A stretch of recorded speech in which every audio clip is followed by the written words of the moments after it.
जय हिंद साथियों, जैसा कि आप जानते हैं हम बीपीएससी टीआरई 4.0 के लिए होमवर्क सीरीज स्टार्ट कर चुके हैं। इस होमवर्क सीरीज का फर्स्ट वीडियो मैंने अपने चैनल पे अपलोड कर रखा है। आप इस वीडियो को जाके होमवर्क सीरीज की फर्स्ट वीडियो देख सकते हैं, जिसके अंदर मैंने आपको कुछ होमवर्क दिया है। यदि आपने इस होमवर्क सीरीज को फॉलो किया है तो अब आप मेरी होमवर्क सीरीज की सेकंड वीडियो को देख सकते हैं। इस होमवर्क सीरीज को फॉलो करने से आपको ये फायदा होगा कि आप पढ़ाई में कंसिस्टेंसी बना के रखेंगे। दूसरा, आपका सिलेबस धीरे धीरे कवर हो जाएगा। तीसरा, धीरे धीरे आपके मॉक टेस्ट के अंदर मार्क्स भी बूस्ट होने लगेंगे। दोस्तों, अब मैं आपके सामने इस होमवर्क सीरीज का पार्ट 2 वीडियो बना रहा हूं। चलिए वीडियो को स्टार्ट करते हैं। जय हिंद साथियों, welcome to our channel topper classes by Shekhar sir. आज की इस वीडियो के अंदर मैं बीपीएससी टीआरई 4.0 की होमवर्क सीरीज का जो पार्ट 2 है वो स्टार्ट करने वाला हूं। उससे पहले एक कोटेशन लेते हैं। किसी भी लक्ष्य को प्राप्त करने के लिए चाहे वह कितना भी बड़ा क्यों ना हो, दृढ़ संकल्प और कड़ी मेहनत की आवश्यकता होती है। दोस्तों, यदि आपने चाह लिया है, दृढ़ संकल्प ले लिया है और कड़ी मेहनत कर रहे हैं तो इस दुनिया के अंदर कोई ऐसी ताकत नहीं है जो आपको सिलेक्शन लेने से रोक सके। आशा करता हूं दोस्तों आप दृढ़ संकल्प लेके रखे होंगे, कड़ी मेहनत कर रहे होंगे और इस सफलता की राह में आगे दिन प्रतिदिन बढ़ रहे होंगे। चलिए वीडियो को बिना देरी के स्टार्ट करते हैं। दोस्तों, यह है हमारा वीकली शेड्यूल का पार्ट 2, जिसके अंदर मैं आपके लिए 5 कॉमन पेपर के जो सब्जेक्ट हैं उनके सभी सब्जेक्ट के इंपॉर्टेंट टॉपिक लेके आया हूं जो आपको कवर करना है। पहला हमारा सब्जेक्ट है इंडियन नेशनल मूवमेंट का, जिसके अंदर आज हमें 3 टॉपिक करने हैं। टॉपिक नंबर 1 है सोशियो रिलीजियस रिफॉर्म मूवमेंट, जिसके अंदर आपको सामाजिक धार्मिक सुधार आंदोलन करना है। इस टॉपिक को आप क्लास 8 की एनसीईआरटी एससीईआरटी चैप्टर नंबर 6-7 से कर सकते हैं। इसके साथ के साथ आप लूसेंट की बुक से भी इस वाली चैप्टर को कंप्लीट कर सकते हैं। इसके अलावा आपको एक यूट्यूब की वीडियो भी देखनी पड़ेगी, जिसके अंदर आप सर्च करेंगे socio religious reform movement in India.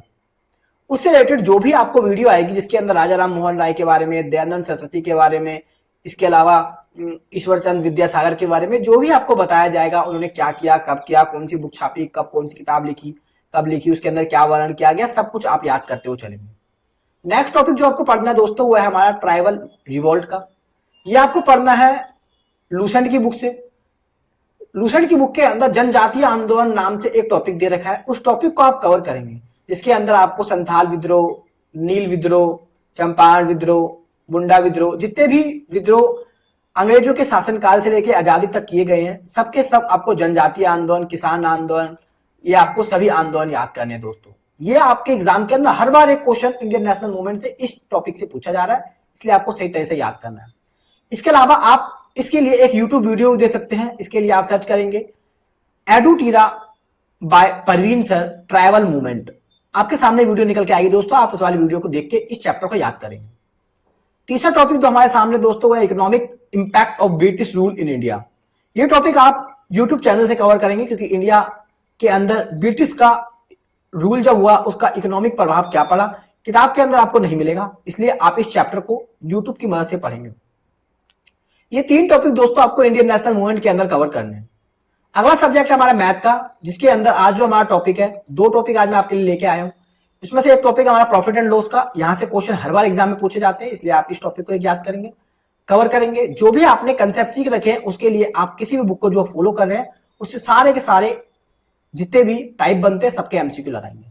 दूसरा चैप्टर हमारा डिस्काउंट का है दोस्तों, इसके भी आप सभी के सभी जितने भी किताब के अंदर पीवाई के क्वेश्चन दे रखे हैं आप सबको लाएंगे, सारे टाइप कवर करेंगे। यदि आपका मैथ बिल्कुल वीक है, बिल्कुल 0 लेवल पे है आप, तो आप किसी भी टीचर को फॉलो करके एक बार पूरी मैथ के सभी कंसेप्ट को सीखेंगे, फिर जाके आप एमसीक्यू क्वेश्चन की प्रैक्टिस करेंगे जो पेपर में पीछे पूछे गए हैं।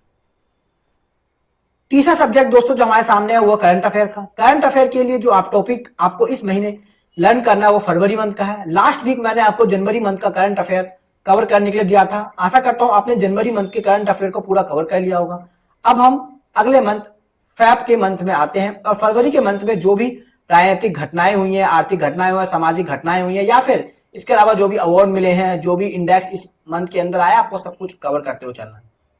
अगला सब्जेक्ट दोस्तों हमारे सामने ज्योग्राफी का है, जिसके अंदर हमें 3 टॉपिक कवर करने हैं। फिलहाल 2 टॉपिक लेके आया हूं मैं, जिसके अंदर एक है फिजियोग्राफी का, जिसके अंदर भारत का भौतिक स्वरूप आपको याद करना है कि भाई भारत के भौतिक स्वरूप के अंदर जैसे आपको पढ़ना है कि भाई भारत के भौतिक स्वरूप के अंदर हिमालय पढ़ना है, हिमालय की उत्पत्ति पढ़नी है, फिर विशाल मैदान पढ़ना है, प्रायद्वीप पढ़ना है, तट पढ़ना है, केंद्र शासित प्रदेश पढ़ने, सब कुछ जो भी फिजियोग्राफी के अंदर भाग को बांट रखा है आप ये पढ़ेंगे। फिर दूसरा टॉपिक जो आपको रेडी करना है दोस्तों क्लाइमेट का है, जलवायु का चैप्टर आपको रेडी करना है, पढ़ के याद करेंगे आप। इसके लिए आप एनसीईआरटी क्लास 9 और क्लास 11 की बुक को फॉलो कर सकते हैं एनसीईआरटी की। इसके साथ के साथ लूसेंट के अंदर भी टॉपिक दे रखा है भौतिक स्वरूप का, भारत का भौतिक स्वरूप और जलवायु को, वहां से आप पढ़ के इस टॉपिक को रेडी करेंगे दोस्तों। नेक्स्ट सब्जेक्ट जो हमारे सामने आता है दोस्तों वह साइंस का। इसके अंदर आज हमें 3 टॉपिक करने हैं। एक करना है प्लांट का टिश्यू, पादप उत्तक का टॉपिक पूरा कवर करना है। इसके अलावा फोटोसिंथेसिस का चैप्टर जो है दोस्तों, प्रकाश संश्लेषण का चैप्टर, ये टॉपिक आपको कवर करना है। इससे हर बार पेपर के अंदर साइंस के अंदर एक क्वेश्चन जरूर पूछा गया, इसलिए आप इस चैप्टर को, प्रकाश संश्लेषण वाले चैप्टर को अच्छी तरीके से पढ़ेंगे। अगला टॉपिक हमारा plant hormone and plant disease, ये टॉपिक भी आपको रेडी करना है। ये तीनों टॉपिक आपको मिलेंगे एनसीईआरटी के अंदर, ये एससीईआरटी है। क्लास 6 से लेकर 12 तक की एनसीईआरटी और एससीईआरटी मिलेंगे। खासतौर पर 9th और 10th के अंदर आपको ये टॉपिक मिल जाएंगे, वहां से आप पढ़ के इसको तैयार कीजिए।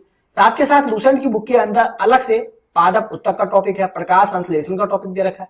इसके अलावा पादप हार्मोन और पादप से होने वाले जो रोग है वो आपको इस टॉपिक दे रखे हैं लूसेंट के अंदर, वहां से पढ़ के आप थ्योरी कवर करेंगे और आप यूट्यूब की हेल्प भी ले सकते हैं। आप चाहे जिस भी चैनल की वीडियो देखिए, टॉपिक सर्च कीजिए और वहां से अपने कंसेप्ट क्लियर कीजिए। अगर आपको नहीं आता तो आप नोट्स बनाइए और पढ़ के अपने नोट्स बना के तैयार कर लीजिए। दोस्तों इस दौरान जो आपको बुक फॉलो करनी है वह है लूसेंट की थ्योरी वाली प्लस एमसीक्यू वाली। थ्योरी पढ़ने के बाद आप एमसीक्यू लगाएंगे सभी चैप्टर की जो मैंने आपको बताया, चाहे वो ज्योग्राफी का हो, चाहे वो साइंस का हो, चाहे वो इंडियन नेशनल मूवमेंट का हो। इसके अलावा आप बीपीएससी के पीवाईक्यू पेपर देखने के लिए घटना चक्र की बुक को फॉलो करेंगे या पूर्वालोकन आता है बीपीएससी का, वहां से आप एमसीक्यू प्रैक्टिस करेंगे चैप्टर वाइज। इसलिए आप घटना चक्र की बुक ले लीजिए या फिर आप पूर्वालोकन आता है बीपीएससी का वो ले लीजिए। दोनों में से कोई एक बुक आपको बाय करनी है और वहां से एमसीक्यू प्रैक्टिस करनी। दोस्तों बीपीएससी के पीवाईक्यू पेपर्स जितने भी टीआरई 1 के अंदर, 2 के अंदर, 3 का पेपर 2 बार हुआ, एक कैंसिल हुआ था और एक बार जो पेपर हुआ जिसके अंदर सब बच्चों को सिलेक्शन मिला है, वो 4 पेपर आपके पास 4 सेट होने चाहिए। नहीं है तो नेट से निकाल लीजिए, पीडीएफ बना के उसको वहां से क्वेश्चन प्रैक्टिस कीजिए। हाँ, इसके अलावा मैथ की प्रैक्टिस करने के लिए आप किसी बुक को फॉलो कर सकते हैं, चाहे आपके पास आर.एस. अग्रवाल की किताब हो, केन पब्लिकेशन की किताब हो, राकेश यादव की किताब हो, इसके अलावा आदित्य रंजन की किताब हो, कोई सी भी बुक आपके पास हो आप उसका फॉलो करेंगे। वहां से चैप्टर वाइज जितने भी एमसीक्यू उसके अंदर दे रखे हैं, जितने भी उसके अंदर क्वेश्चन प्रैक्टिस के लिए दे रखे हैं, आप सबको करेंगे। सभी टाइप आपके क्लियर होने चाहिए, कंसेप्ट क्लियर होने चाहिए। यदि नहीं है तो आप किसी एक टीचर को फॉलो करके आप सबसे पहले अपने कंसेप्ट को क्लियर करेंगे। थैंक यू दोस्तों, आशा करता हूं कि आप मेरी इस वीडियो को कंटिन्यू फॉलो कर रहे होंगे। यदि आप वीडियो को कंटिन्यू फॉलो करेंगे, यदि आप इस सीरीज को कंटिन्यू फॉलो करेंगे, तभी आपको फायदा होने वाला है। ऐसा ना हो कि आपने इस वीडियो को बैठ के देख लिया, बिस्तर पे लेट के देख लिया, तो आपको इससे बिल्कुल भी फायदा नहीं होने वाला। कॉपी कलम निकालिए और आज से ही जो भी आपको होमवर्क दिया जा रहा है आप उसको कंप्लीट कीजिए। हर दिन का टास्क बनाइए कि मुझे आज ये टॉपिक करना है, कल ये टॉपिक करना है, परसों ये टॉपिक करना है। रात को सोने से पहले आप ये देखेंगे कि हाँ मैंने अपना जितना भी टास्क दिन भर का बनाया था मैंने वो पूरा किया कि नहीं किया। यदि आप इस तरीके से फॉलो करेंगे तो आपको डेफिनेटली इसका रिजल्ट 100% पॉजिटिव मिलने वाला है। Thank you. आशा करता हूं दोस्तों आपको मेरी ये होमवर्क सीरीज पसंद आ रही होगी। यदि होमवर्क सीरीज पसंद आ रही है तो आप इस वीडियो को अपने दोस्तों के साथ शेयर करें और बताएं उनको होमवर्क सीरीज को फॉलो करने से कितने फायदे हो रहे हैं। आशा करता हूं दोस्तों आपको वीडियो अच्छी लगी होगी। वीडियो अच्छी लगी तो वीडियो को लाइक करें, चैनल को सब्सक्राइब करें। इस वीडियो का टारगेट है 50 लाइक का। I hope you will. Thank you.